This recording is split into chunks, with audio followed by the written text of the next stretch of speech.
Aaron Slater Illustrator by Andrea Beaty, illustrated by David Roberts.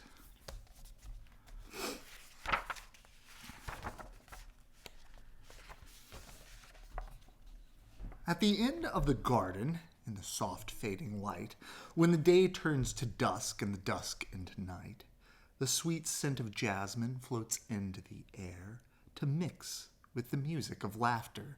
And there, Aaron D. Slater soaks it all in. With his flowery blanket tucked under his chin, words drift like music, melodious, mild. A sweet summer song for a sweet summer child, who drifts off to sleep as the cottonwoods sway at the end of the garden, at the end of the day. It's summer, then summer, and summer once more. And soon Aaron D. is a youngster of 4. The jasmine climbs higher, the roses have grown, and Aaron himself has a spot of his own. For seedlings and saplings beside the slate walk, which he illustrates daily with a bucket of chalk. But what he loves most, what makes Aaron's heart sing, is to listen to books in the old garden swing, to write stories he thinks is the greatest of things. But first he must read. It's the best place to start, and young Aaron wants to with all of his heart. But the words are just squiggles, and try though he might, even with help, Aaron can't get it right. Why can't I do it? Why is it so hard? He goes back to drawing on slate in his yard. It's school time at last. In his sunflower socks and poppy red jacket, and with matching lunchbox, he marches to class with a teacher's bouquet, ready to read by the end of the day. But he doesn't that day or that month or that year. And though he makes progress, it's painfully clear he'll never quite get it like all of his friends. Since he'll never stand out, he decides to blend in. And so here he is at the start of grade 2. In his simple white t-shirt and matching white shoes, he tries to keep up, to blend in, and to hide the tangle of feelings he carries inside. At first it goes well, since his teacher is new and a bit overwhelmed by the hullabaloo. But things settle down, and Miss Greer finds her stride. And once she gets rolling, there's no place to hide. "Class," she says, "here's an assignment for you. Write me a story. Write something true." And so Aaron does what young Aaron must do. He works on his story like the rest of grade 2. He writes through the evening, he writes through the night. He writes and he writes till the dawn's early light. Then he drags off to school with his shoes filled with lead and his stomach in knots and a pain in his head. And he waits for his turn with his heart filled with dread.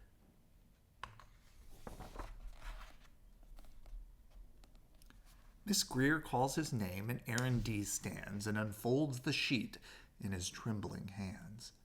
And he reads, well, he tries. But it's so hard to start, with 33 eyes peering into his heart. So, he stares at his shoes and his sunflower socks. Then he closes his eyes, and then young Aaron talks. Once there was a flower. No, wait, I know. Once there was a magical flower, which gave all who held it extraordinary power. And so begins the most perfect of tales of an imperfect hero whose courage fails. When the day turns to dusk and the dusk into night, and the moon rises high and the dragons take flight, and who learns, after all, in the wee morning hours, strength comes from the heart, and not magical flowers. That beauty and kindness and loving and art lend courage to all with a welcoming heart.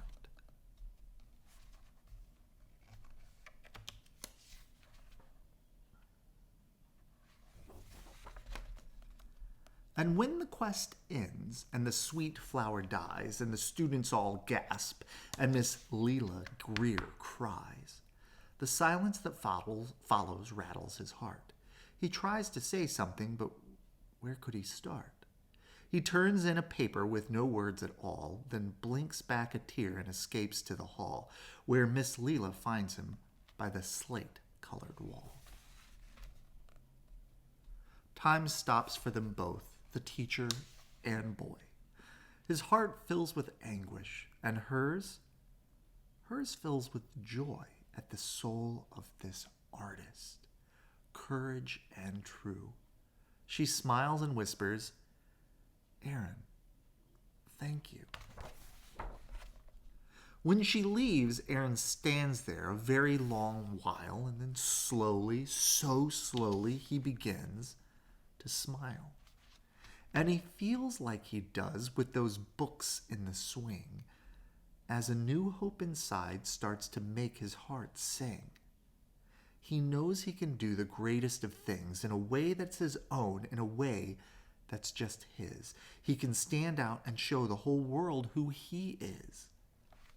Like the mightiest flames that banish the dark, hope grows in the soul from the tiniest spark. His art makes the difference, his art leads the way, and helps him discover what he wants to say. And his reading gets better, of course, it's still tough, but each day that they work is a little less rough. Like all imperfect heroes at the start of a quest, he must do what he can and hope for the best. Now, in the hallway, a new garden grows with jasmine and poppies, a rambling rose, books, art, and music, a dragon or two, who soar through a sky of delphinium blue. The art tells a story, melodious, mild, furious, fragrant, wonderful, wild. It's all from the heart, and all of it's true.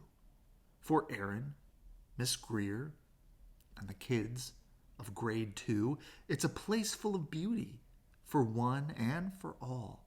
The Illustrator's garden at the end of the hall.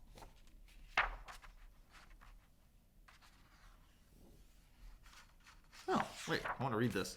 A note on the type. This text has been set in dyslexia, a typeface especially designed for people with dyslexia. To learn more, visit dyslexiefont.com. And then author's note. Aaron Douglas Slater is named after Aaron Douglas, an African-American painter, muralist, and graphic artist who lived from 1899 to 1979. He was a key figure in the Harlem Renaissance, an important literary and artistic movement of the 1920s and 30s. Douglas's art was influenced by African art, Art Deco, and jazz, and reflected African-American life and struggles. Jazz instruments such as trombones and trumpets appear in many of his works. Learning to read is hard for Aaron Slater. His brain has difficulty identifying how speech sounds relate to letters and words. Aaron has dyslexia, just like 15 to 20% of all people. There are many other learning difficulties many people have. For instance, dysgraphia is difficulty learning to write. Dyscalculia is a form of difficulty doing math. And some people have difficulty focusing, which is called attention deficit disorder, ADD, or attention deficit hyperactivity disorder, ADHD. These learning problems are not about a person's intelligence, creativity, kindness, willingness to work, or awesomeness. They're just about how the person's brain works. All of these difficulties, and many others, can be frustrating, but tools and special instructions from educators and others can help. Aaron's dyslexia informs who he is, but it does not define who he is. We each have our own superpowers and struggles. That's what makes us unique, beautiful, strong, and important to the world, just like Aaron. An illustrator's note. As someone who struggles with reading and spelling, and still does, I quickly learned how to read and tell stories with pictures. A picture can play with our imagination, make us feel the heat of the glowing sun or the cold winter's day, or feel the wind billowing through leaves when all is quiet and still. We can share in someone's sadness or their joy through pictures. Telling stories with Erin through drawings has made this a very special book for me. I hope you enjoy it. Good night. I love you.